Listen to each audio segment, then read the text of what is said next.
সম্মানিত মা বোনদের জন্য কয়েক মিনিট আমি একটা হাদিস বলছি। অনেকেই মনে করেন নামাজ পড়ি, রোজা রাখি, তাহাজ্জুদ পড়ি, কালো বোরকা পড়ি, আমি নেককার মহিলা। না, আপনাকে আল্লাহ জান্নাত দেবে না।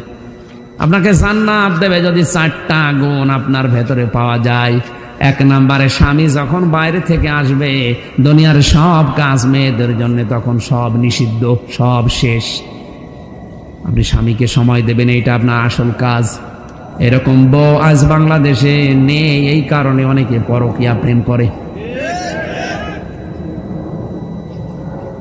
যদি আপনার কাছে রাগ মনে হচ্ছে, খারাপ মনে হচ্ছে, এটাই বাস্তব।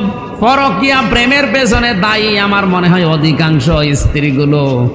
যদি একটু রেসপন্স করে, সময় দেয় নবীর এই হাদিসের দিকে তাকিয়ে, নবী বলেন যখন স্বামী আসবে দুনিয়ার সব কাজ ওই মহিলার জন্য স্থগিত। যত বড় কাজ থাক সব বাদ। স্বামীকে সময় দেওয়া ওর জন্য ফরজ। ওর জন্য কি?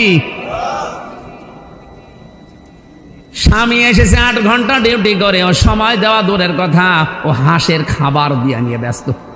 তোর হাঁসই বড় হয়ে গেল, ওই হাঁসের গলা টিপে মেরে ফেলা দরকার। দ্বিতীয় নম্বরে, যে স্বামী যেটা পছন্দ করে ওটা যদি জায়েজ হয়, আপনার জীবন থাকতে ওইটা পছন্দ করা লাগবে। স্বামী যদি পছন্দ করে যে আপনি হাতা কাটা ব্লাউজ গায়ে দিয়ে স্বামীর সামনে থাকেন, কোনো অসুবিধা নেই। স্বামী যদি পছন্দ করে আপনি চুল ছেড়ে দিয়ে স্বামীর সামনে থাকেন, কোনো অসুবিধা নেই। আর যতগুলো চুল আপনার স্বামী দেখবে অতগুলো